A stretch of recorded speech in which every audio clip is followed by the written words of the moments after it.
Friends, welcome to Max Magic. இன்னைக்கு நம்ம பார்க்க போகிறது வந்து பார்த்தீங்கன்னா அதுக்கு முன்னாடி இதுதான் நம்ம சேனலோட ஃபர்ஸ்ட் வீடியோ.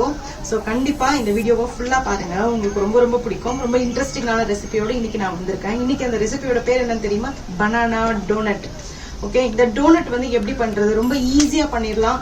வீட்டில் இருக்கிற ரைப்டு பனானா, ரொம்ப பழுத்து போன பனானாவை என்ன பண்ணுறதுன்னு தெரியாமல் தூக்கி குப்பையில் போடாமல் இந்த மாதிரி பனானா டோனட் பண்ணி கொடுங்க. ரொம்ப ரொம்ப சூப்பராக உங்கள் பசங்க என்ஜாய் பண்ணி சாப்பிடுவாங்க.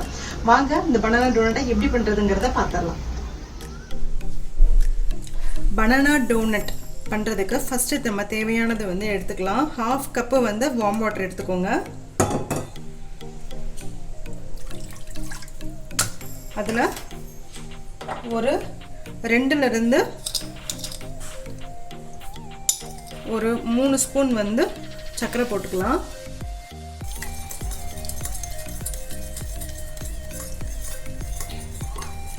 சுகர் கொஞ்சம் நல்லா டிசால்வ் ஆகிட்டே இருக்கட்டும். அதுக்குள்ளே ஈஸ்ட் வந்து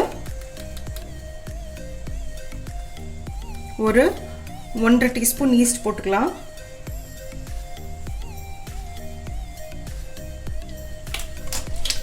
போட்டு இதை மிக்ஸ் பண்ணி வச்சுட்டு ஒரு 15 மினிட்ஸ் வந்து இது நல்லா ப்ளூம் ஆகட்டும்.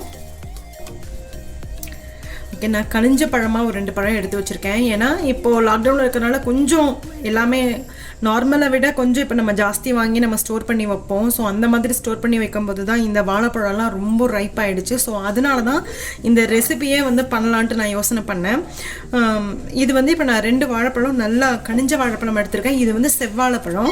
உங்கள்கிட்ட எந்த பழம் இருந்தாலும் அதை நீங்கள் போட்டுக்கலாம். நான் இப்போ இதை வந்து கத்தியில் கொஞ்சமாக குட்டி குட்டியாக கட் பண்ணிக்கோங்க. இதில் வந்து லைட்டாக ஒரே 1 ஸ்பூன் சுகர் சேர்த்து நல்லா மிக்சியில் பிளெண்ட் பண்ணிக்கலாம். 1/2 கப் மைதா எடுத்துக்கணும். ஆல்ரெடி நான் இதில் 1 கப்பு போட்டாச்சு. இப்போ இதில் ஒரு 1/2 கப்பு மைதா ஆட் பண்ணிக்கலாம்.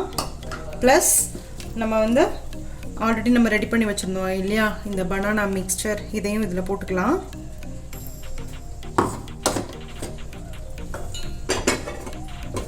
அதுக்கப்புறமா நம்ம ரெடி பண்ணி வச்சுருந்த ஈஸ்ட், அதையும் இதில் போட்டுக்கலாம்.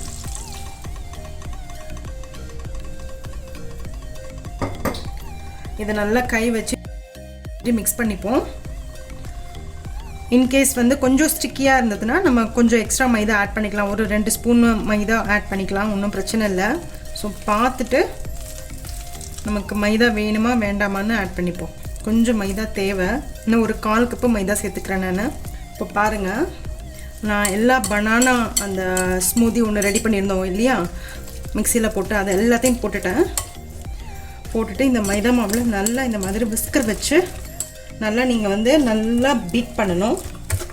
அப்போ உங்களுக்கு என்ன ஆகும்னா, நேச்சுரலாகவே ஏர் வந்து சர்க்குலேட் ஆகி நல்லா உங்களுக்கு டோனட் பண்ணும்போது நல்லா ப்ளஃபியாக சூப்பராக கிடைக்கும், ஏரியேட்டடாக. ஸோ இந்த மாதிரி ட்ராப்பிங் கன்சிஸ்டன்சியில் இருக்கணும் உங்களுக்கு. இப்போது இந்த மாவை வந்து அப்படியே ஒரு 1 hour 45 minutes to 1 hour வந்து ஒரு வார்ம் பிளேஸில் சீல் பண்ணி வச்சுடுங்க. மீன்ஸ் ஒரு ஃபாயில் பேப்பரோ இல்லை ஒரு பிளேட் போட்டு மூடி வச்சோ இல்லை கிளிங் ஃபாயில் போட்டோ கிளிங் ஷீட் போட்டோ நீங்கள் வந்து இதை மூடி வச்சிடலாம். இப்போ இதை மூடி வச்சுட்டு ஒரு 45 minutes to 1 hour அப்புறமா நம்ம பார்க்கலாம் இது எப்படி இருக்கு. இப்போது மாவு வந்து நம்ம மிக்ஸ் பண்ணி 1 hour ஆச்சு. பாருங்கள் மாவு எவ்வளோ அழகாக நல்லா புஷ்ஷுன்னு வந்திருக்குன்ட்டு.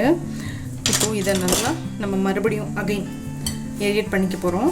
நல்லா ஃபாஸ்ட்டாக பீட் பண்ணுங்கள். மாவை நல்லா மிக்ஸ் பண்ணியாச்சு. இப்போ நம்ம ஆயிலில் டீப் ஃப்ரை பண்ணிடலாம். பேனில் ஆயில் வச்சுருக்கேன் ஒரு கடாயில். ஆயில் வந்து கம்ப்ளீட்டாக ஸ்லோவில் வச்சுக்கோங்க, அப்போ தான் உங்களுக்கு வந்து வேகிறதுக்கு கரெக்டாக இருக்கும். ஐஸ்கிரீம் ஸ்கூப்பரில் இந்த மாதிரி மாவு எடுத்து விட்டோம்னா அழகாக சூப்பர் ஷேப்பில் வரும். இதை பண்ணிவிட்டு அப்படியே விட்டுறாதீங்க, கொஞ்சம் கொஞ்சம் அப்படியே திருப்பி பண்ணிக்கிட்டே இருக்கணும். இது மாதிரி போட்டுகிட்டே இருக்கணும், அப்போ தான் உங்களுக்கு ஈவனாக குக் ஆகும். இதை எடுத்துடலாம். So mini donut ready. நல்லா அழகாக குட்டி குட்டியாக சூப்பராக புஸ்னு டோனட் ரெடி ஆகிடுச்சு. இப்போ இந்த டோனட்டில் வந்து பார்த்திங்கன்னா கொஞ்சமாக பட்டைப்பொடியும் பவுடர்ட் சுகர் இருக்குது இல்லையா, அது ரெண்டையும் சேர்த்து நான் அந்த டோனட்டை ரோல் பண்ணி எடுத்திருக்கேன். இது மாதிரி பண்ணி பாருங்கள், ரொம்ப நல்லாயிருக்கும். டோனட் ரெசிபியை பார்த்து என்ஜாய் பண்ணிருப்பீங்க. கண்டிப்பா இது பண்ணி பாருங்க, ரொம்ப ரொம்ப நல்லா இருக்கும். பண்ணி பார்த்துட்டு மறக்காம கமெண்ட் பண்ணுங்க, ஷேர் பண்ணுங்க ஃப்ரெண்ட்ஸ் கூட. அப்புறம் உங்களுக்கே நல்லா தெரிஞ்சிருக்கும், எல்லா யூடியூபர்ஸும் சொல்றதுதான், நானும் அதே தான் சொல்றேன். மறக்காம சப்ஸ்கிரைப் பண்ணுங்க. அப்புறம் வந்து பெல் ஐக்கானை பிரஸ் பண்ணுங்க, ஆல்ங்கிற நோட்டிபிகேஷன்ஸ் வரும், அதை பிரஸ் பண்ண மறந்துடாதீங்க. அப்பதான் நெக்ஸ்ட் வீடியோல நம்ம மீட் பண்ணலாம். ஓகே, கண்டிப்பா இதை ஷேர் பண்ணிட்டு எப்படி வந்திருக்கு அப்படிங்கிற கமெண்ட் பண்ணுங்க மறக்காம. நெக்ஸ்ட் வீடியோல நான் உங்களை பாக்குறேன். பாய்.